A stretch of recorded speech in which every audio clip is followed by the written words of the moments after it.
espero que si me escuchan también voy a dar la charla de pie, porque yo creo que estamos más acostumbrados a hablar de pie.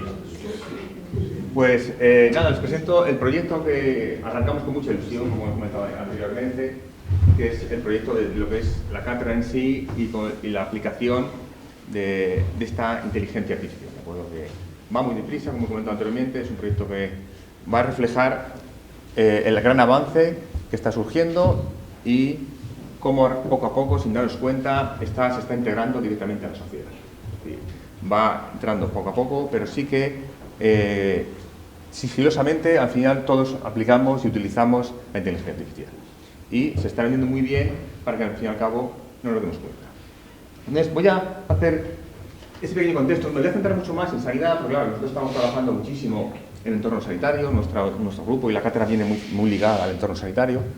Y aquí sí que hay un gran cambio, es decir, aquí sí que se espera un cambio en ese contexto pues, sobre todo de la historia digital, es decir, esa transformación digital que está sufriendo la sanidad, que hace que prácticamente todos los datos sean digitales, va a hacer que sistemas automáticos, sistemas de inteligencia artificial los puedan analizar. Ya no va a ser tan necesario esa persona que analice esa imagen, esa persona que analice una señal temporal como un EEG, que esté visualizando esa información. Entonces, al fin y al cabo, estos patrones, como ha comentado Julián, se están creando y funcionan bien, es decir, están funcionando bien. Entonces, pues es una gran innovación, que va a llegar, llegue y se queda, y se va a quedar. Además hay que tener en cuenta que están aumentando pues, el número de enfermedades, los sistemas hospitalarios cada vez son más complejos, cada vez son más complejos, y entonces, pues, ¿por qué no descargar cierta actividad automática de los hospitales y los centros de salud, que son automáticas que saturan esos centros de salud? ¿Por qué no hacer eso? ¿Por qué no descargarlo? ¿Y por qué no utilizar ese tipo de herramientas que encima van a suavizar eso? Ahí está, es decir, ahí directamente es donde poco a poco va a ir poco a poco entrando. Y ese tipo de sistema, es que tenemos una cantidad inmensa de datos en el sector, inmensa. Podemos analizar prácticamente casi todo, es decir, una imagen, un electro, todo. Es decir, todo se puede analizar, todo se puede programar y al fin y al cabo, y como ha dicho también el compañero Julián, con el programa Cursor te programa todo, es decir, es que ya te programa la aplicación entera. Entonces, no necesitamos ni siquiera un ingeniero que nos programe la aplicación para analizar eso, porque no lo va a hacer artificial. Necesitaremos un ingeniero que nos revise el código que nos ha generado. Que nos revise el código que ha generado la herramienta. Pero eso va a hacer que el ingeniero que tenga que estar programando no va a estar programando, va a estar revisando. Entonces, su productividad, es decir, aumento de la productividad. Esto viene para aumentar la productividad del sistema. El ingeniero o cualquier tipo de persona que utiliza la inteligencia artificial va a aumentar casi un 200% su rendimiento. Haciendo las mismas horas, va a cundir el doble. Y eso beneficia al entorno sanitario, al entorno empresarial, en cualquier entorno, porque de repente es exponencial. Y eso es casi así. Y es que eso viene, es decir, es que al final eso viene para quedarse. Entonces, en este contexto es donde arranca esta aplicación y sobre todo esta cátedra, que es cuando estuvimos hablando con Bayer, que vio que realmente pues sí que se podía apostar por esto. ¿Qué estamos analizando realmente? Como verán, todas las imágenes no las he hecho yo. Es decir, ya me ayuda la inteligencia artificial, es decir, ya me ayuda todo. Entonces, como verán, ¿dónde vamos a ir nosotros? Bueno, y ya está haciendo, en radiología, sistemas de cáncer, sistemas automáticos de cáncer. Directamente, ya es que simplemente el sistema captura ese ecógrafo, esa imagen de ecografía, y esa imagen de ecografía saca el cáncer, saca dónde está esa mancha, lo saca. ¿Y qué va a hacer entonces el radiólogo? El radiólogo lo que va a hacer es otras misiones. Y directamente dar valor añadido. ¿Y cuál es el valor añadido principal? Hablar con el paciente. Es decir, aquí nadie va, es decir, la inteligencia artificial no va a quitar trabajo a nadie. Lo que va es socializar el contacto humano. Y estas tareas automáticas que muchas veces tenemos que hacer, las va a delegar. Entonces, porque muchas veces se opina de que la inteligencia artificial va a quitar puestos de trabajo. No. Es decir, no van a ir. No van por ahí esa generación de herramientas y cómo están generando.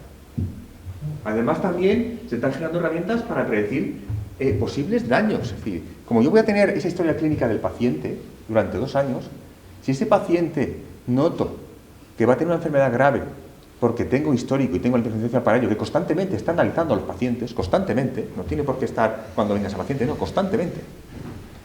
Ese paciente, por ejemplo, que dentro de 2 años va a tener, según el histórico que tiene, un trombo.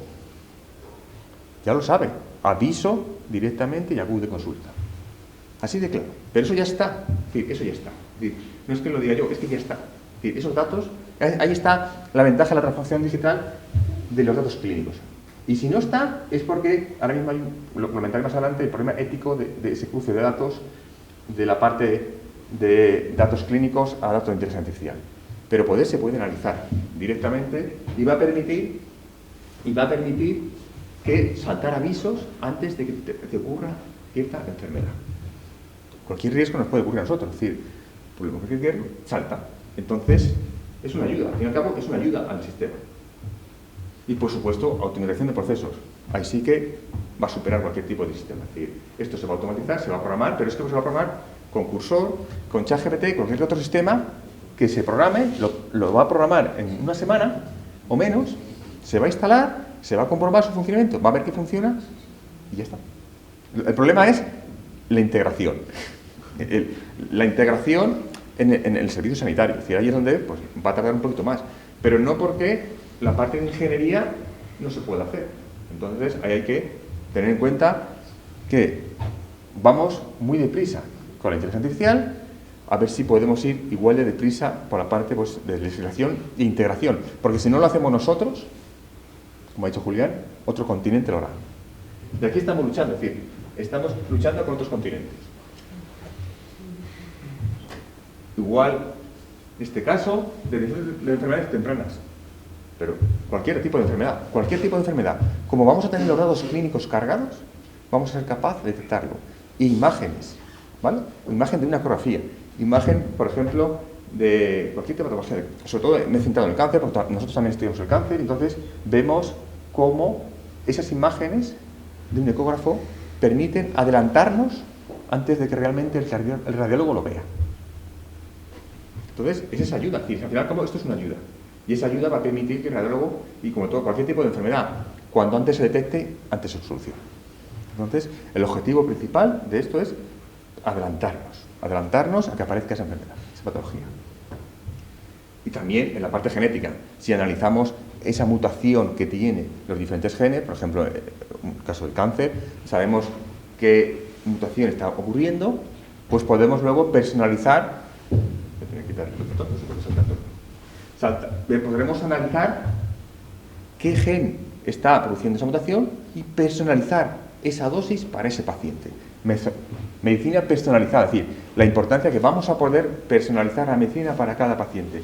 Y eso evita, sobre todo, efectos secundarios, porque, claro, vas a ver la dosis justa de ese paciente. Y vas a estudiar, ¿y por qué lo tiene? Encima es que tiene su historial clínico cargado electrónicamente y vas a ver cómo ha evolucionado y cómo va evolucionando. Y cómo siempre, al tener esa historia clínica electrónica, vas a poder ver casos parecidos. Entonces, eso va a permitir que prácticamente todos los pacientes sean independientes y no haya valores umbrales de medicamentos, que ahora muchas veces hay un umbral de medicamentos, es que si tiene de 20 a 30 años y pesa esto, tiene que tener esta dosis. Eso va a cambiar. Eso va a cambiar porque vas a poder cargar esos datos y te va a decir qué dosis. Y encima lo vas a poder actualizar constantemente. Es decir, porque esto va, inteligencia artificial no es que lo ejecutes y se pare. No, se ejecuta y constantemente funciona 24 horas, sin parar. Entonces, como va a ir constantemente funcionando sin parar, pues vas a ver si a la siguiente revisión que tenga ese paciente ha cambiado o no ha cambiado o hay que modificarlo. Es todo. ¿Vale? Y, por supuesto, la monitorización continua.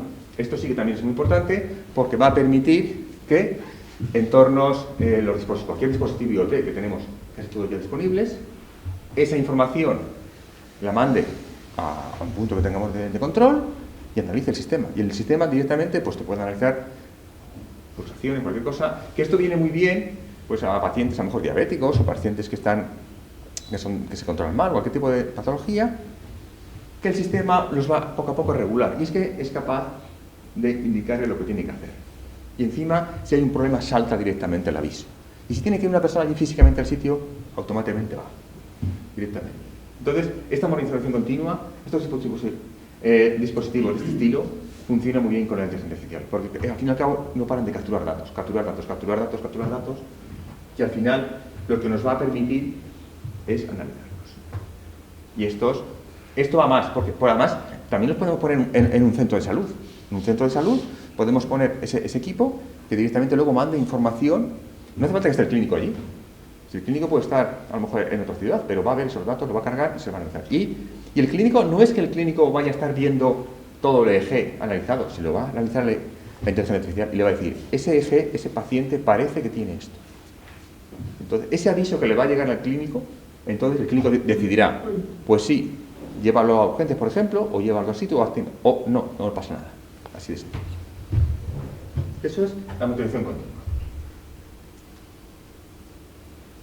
Estos son casos ya que están probados y funcionan muy bien. Por supuesto, ya las referencias para que vean, claro, esto va muy deprisa. Es decir, detección temprana de tumores en cualquier sistema, nosotros también estamos trabajando aquí, lo detectan muy bien. Detectan, es decir, ese tumor a partir de la ecografía, detecta la ecografía, la radiología y es capaz de avisar. Y además que no hace falta que sea menor, es que es muy grande, entonces es normal que sea. No, pequeño. Y como encima cargas la historia clínica, que no solamente vas a cargar el EEG o la ecografía, todo el historial de ese paciente, toda la medicación de ese paciente, también lo vas a analizar. Entonces, vas a analizar esa mezcla, y con esa mezcla te va a dar esa pista, ¿sí o no? Y al final, es esa ayuda, es decir, es esa ayuda, ese plus. ¿Vale? Vuelvo a decir lo mismo, es un plus para el clínico de ese diagnóstico. Las biopsias, de acuerdo, ya se están analizando, es decir, haces una biopsia y directamente con imágenes capturas esa imagen de esa biopsia y es capaz de reconocer los patrones que tienes si hay ciertas enzimas y ciertas patologías, pero eso ya lo hace la inteligencia artificial. Ya no están directamente, no tienes por qué estar mirando en el microscopio una a una. Ya existe eso. Entonces tú, esa capa, la dejas directamente y la inteligencia artificial y detecta, tiene en esa biopsia, y le va directamente señalando, encima te las va marcando ciertas enzimas, ciertos puntos que te lo marcan. Entonces, y eso al final es una ayuda, es decir, no tienes que estar pues una persona directamente analizando una a una esas biopsias. Mejora, es decir, bueno, que lo mismo, agiliza lo que es el protocolo y agiliza que luego directamente la persona que esté allí no tiene que estar mirando ahí porque ya lo hace automático. Y bueno, y en sistemas como la cardiología, esto ya también está muy pues, analizado, es decir, ese ECG que se coge con un holter, directamente en un centro de salud simple, se analiza y se manda al clínico. No hace falta simplemente con una enfermera que lo ponga, eso se analiza. Si está digitalizado, el sistema va a saber si es posible, es decir, hay que tener en cuenta que no es que sea a pasado, es a futuro. Es decir, la gran diferencia es a futuro. Si es posible que pueda tener pues, un problema, una fibrilación auricular o un infarto cardíaco. Aquí siempre es adelantarnos a que ocurra el problema. Entonces, ahí es donde aparece la inteligencia artificial. Es decir, si te adelantas al problema, el clínico puede tomar la solución. Entonces, es esa pista que le da al clínico diciendo, esto puede ocurrir.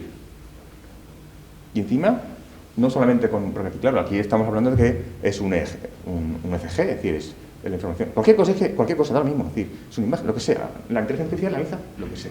Entonces, ese ECG lo cogemos y analizamos un ECG. Y esto ya está publicado y funcionando. Más aplicaciones de este estilo que funcionan muy bien y que estamos trabajando. Medicina genómica, como he comentado. Cualquier mutación que aparece se puede analizar. Cargas cualquier modificación del ADN, lo cargas. Está estudiado ya el ADN, lo cargas, lo analizas y puedes ver si ha sufrido ese pequeño cambio, sobre todo para cáncer. Entonces, ves que tiene ese cambio, ese pequeño cambio de la mutación, entonces puedes a lo mejor ajustar ese tratamiento. Y haces que el efecto secundario que tiene el daño que le estás dando, porque al final todos los medicamentos tienen cierto efecto secundario, pues se reduzca. Y al fin y al cabo es mejorar la calidad de vida del paciente, es decir, si tiene mejor efecto secundario, menos efecto, pues al final mejor es el entorno y su calidad de vida. Por supuesto, la farmacogenética, también estamos trabajando nosotros con hospitales en reducir esa dosis, muchas veces son dosis tóxicas, que no sabes qué dosis ajustar correctamente al paciente porque tienes unos umbrales, pero cada paciente al final es diferente. Como cada paciente es diferente, al final, pues pasa eso. Es decir, ¿cuál ajusto? ¿Qué valor tengo que darle de dosis? ¿0,5, 0,25? No. Personalizada para ese paciente, específico para ese paciente. Tengo todo su historial clínico cargado en la base de datos. Tengo más o menos el estudio de ese medicamento, pues justamente tienes que darle 0,3. Así de claro. Y entonces ajustas, no das toxicidad al medicamento. Que eso es muy importante, decir, no dar toxicidad al medicamento. Entonces, eso se está trabajando. Y luego la rehabilitación personalizada, que esto es muy útil. Es decir, esa rehabilitación personalizada que es, yo voy a crear una inteligencia artificial que se va a desarrollar en un dispositivo. Aquí nos dieron un premio de Castilla-La Mancha que lo hicimos el año pasado. Creamos una herramienta para problemas de niños con hemiparesia que no podían mover la mano, y creamos una aplicación que lo que creaba era que mediante inteligencia artificial e imágenes motivásemos a la persona a realizar esa rehabilitación constante, porque abandonan. Generalmente son pacientes crónicos, y entonces lo que le hacemos es aumentar esa capacidad para que siga constantemente. Entonces, la inteligencia artificial analizaba esos datos y cómo él iba grabándose, iba haciendo ese ejercicio, y al final le ibas motivando para que siguiese sin problemas.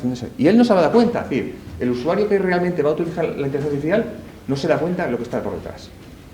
Pero, al fin y al cabo, sabes, y estuvimos trabajando con fisios, esa aplicación funciona. Al final funciona, pero consigues que ese enfermo crónico siga constantemente haciendo y avanzando en esa enfermedad. Es otro ejemplo de los múltiples donde realmente ya está, esto ya está hecho. Y por eso nos dieron el premio el año pasado, porque esto ya funciona. Esto no es una cosa de futuro, esto es presente. Y aquí quiero ver el impacto económico que tiene esto. Es decir, esto es un salto considerable. Es decir, esto no va en línea recta. La inversión que es necesaria en la inteligencia artificial y en desarrollo es tremenda. Es decir, aquí les he puesto un gráfico para que vean la inversión es exponencial. Es decir, el salto es exponencial en inversión, y si invertimos eso, prácticamente vamos a recuperar el doble de inversión en la inteligencia artificial. Es decir, el que vea esta gráfica y vea ese nicho es el que realmente va a entrar. ¿Y dónde lo vamos a aplicar? Reducción de costos, totalmente. En los hospitales, totalmente. Es decir, cualquier hospital, cualquier servicio del hospital se puede actualizar. Mejor asignación de camas, equipamiento, médico, todo eso al final se va a programar, y encima se va a programar rápido, porque hay aplicaciones, como ha comentado un compañero, de cursor, es que lo programan en una semana. Entonces, claro, todo esto es que esto va rápido, es que estamos hablando de semanas a meses, y no más, no hablamos de años. Es decir, si hablamos de años, vamos lentos. Y por supuesto, al fin y al cabo, eso es lo que comentaba al principio, mayor dedicación al paciente y a las relaciones sociales, que es lo que no tiene la inteligencia artificial. La inteligencia artificial no vale para relacionarse. Entonces, ahí es donde tenemos la parte social, directamente, del clínico, en el área donde esté, que es donde se va a mover, en esa parte social de desarrollar esa conexión con el entorno. ¿Vale? Y en el sistema sanitario, pues el médico no va a tener que estar 40 minutos escribiendo la historia, si la historia va a salir automática. Lo que va a estar 40 minutos hablando con el paciente. Porque la historia se va a generar de forma automática, porque va a tener todo el análisis automático, y se va a generar de forma automática. Y no es que vaya a trabajar menos, lo que pasa es que va a estar más tiempo escuchando al paciente, que es realmente el paciente lo que quiere, que le escuche, no que esté el clínico escribiendo mientras que... ¿vale? Y eso va a ser automático, y eso ya va rápido. Es decir, esto no va lento, esto va muy rápido.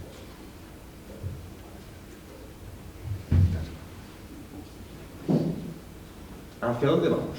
Hacia dónde vamos es algo muy rápido. Es decir, integración total del sistema. Es decir, vamos a integrar totalmente este sistema en prácticamente todo.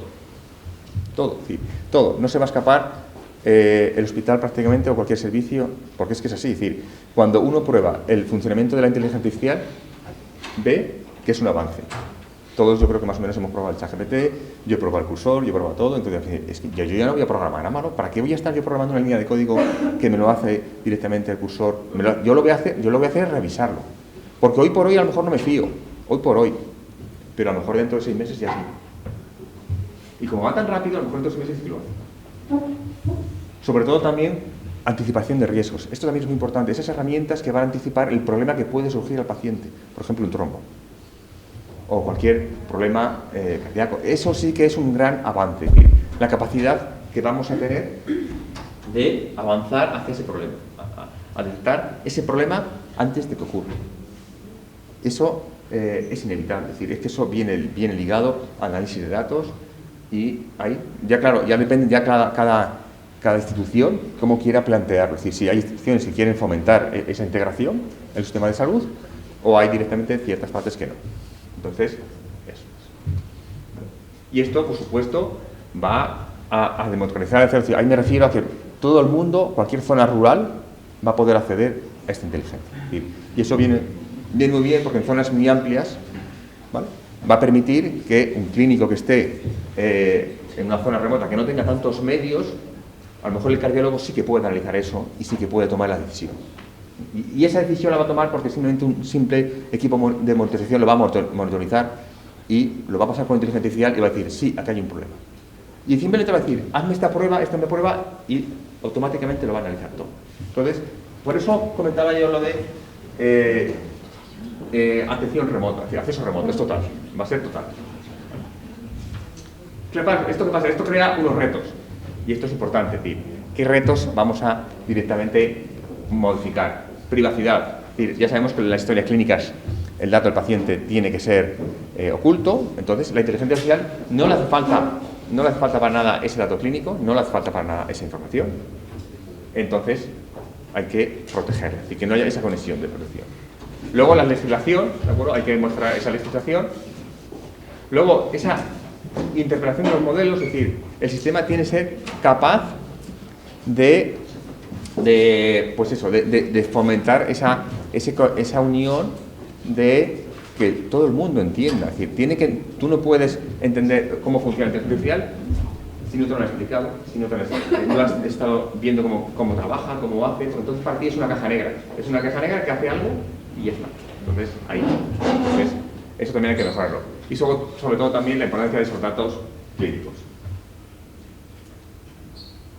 Bueno, al final, por todo lo que os he comentado, al final pues se decidió y se impulsó con ilusión crear la cátedra. Hemos visto todas esas necesidades, todo eso, y después vimos, entre las dos, le agradecemos también a Bayer pues, esa apuesta por fomentar esa investigación. Es decir, lo que vamos a hacer, estos son los pilares fundamentales. Los pilares fundamentales de la cátedra, pues, es promover esa investigación, como ha comentado antes el rector, esa contribución y formación directamente en talleres, mejorar esa transferencia directamente con el entorno y, por supuesto, esa colaboración con empresas de investigación, que es lo que llevamos ya haciendo mucho tiempo nosotros. Nuestro grupo lleva ya pues, tiempo. Aquí les vengo a explicar una serie de casos que están todo publicado ya en revistas internacionales de alto impacto para que vean lo que estamos haciendo. En este caso, nos dedicamos a detectar el cáncer de hígado. ¿Vale? Es decir, pronosticar la mortalidad. Es decir, hemos hecho también enfermedades graves, evitar la mortalidad o detectar la mortalidad en cáncer de hígado. Es decir, buscábamos ciertos valores que indicasen que ese paciente podía tener ese éxitus.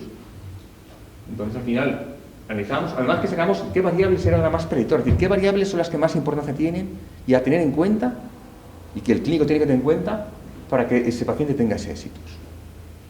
Entonces, esto lo hemos publicado y ha funcionado. Y llegábamos a un valor del 93%, que eso es muy alto cuando hablamos de mortalidad. Es decir, que un 93% sepas que ese paciente se puede morir, pues el clínico puede reaccionar.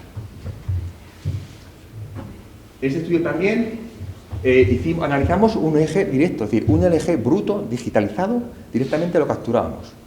Y esa captura de ese eje hace que sepamos distinguir ese tipo de patologías que muchas veces no está clara, no está muy clara si es un paciente de trastorno bipolar, control, no es fácil distinguirlo. Pero simplemente con que le pongas un electro ya sabemos distinguirlo. Que dura 5 minutos ese eje puesto, ese casco, y con 5 o 10 minutos ya te decimos si sí o si no. Al final es una ayuda, porque muchas veces el clínico no tiene esa duda, si sí, si no, pues otra más, tiene esa herramienta. Y esto también ha sido publicado también en la revista de alto impacto. Y por último, es también reciente, que este es del 2025. En este caso, lo que utilizábamos eran herramientas para en servicios de urgencias muy tensionados de tratar ese problema de pandemias. Este caso fue con COVID y era muy importante porque son servicios que tienen que actuar de forma rápida. Entonces conseguimos detectar qué pacientes, bueno, sobre todo aquí casi siempre vamos a mortalidad, es decir, evitar esa mortalidad. Entonces buscamos qué pacientes iban a tener exitus y intentar corregirlos. Bueno, entonces, en este caso aquí se pueden ver las variables que tenían más valor y, por supuesto, detectábamos, me parece que llegaba a un 92 o 93% o 91%, qué pacientes iban a tener exitus. Y con eso, el clínico, el servicio de urgencias, ya se puede derivar de una forma más rápida, porque a veces no es tan fácil. Entonces, esto es otra ayuda. Y esto es fácil, es decir, como la historia es clínica, es automático. Llega, lo analiza, ¡pum! Bueno, al final, esto es lo que busca la cátedra, es decir, este impulso. Es decir, la cátedra quiere dar este impulso de revolución, ¿de acuerdo? Integrar todos esos pilares, soluciones integrales, aportar esas soluciones integrales, colaborar y, por supuesto, esa colaboración con diferentes áreas. Y, por supuesto, también vamos a publicar todos los conceptos para avalar todo lo que estamos haciendo, que se avale en una comunidad internacional, no solamente a nivel, que aquí cacharreamos en casa, no.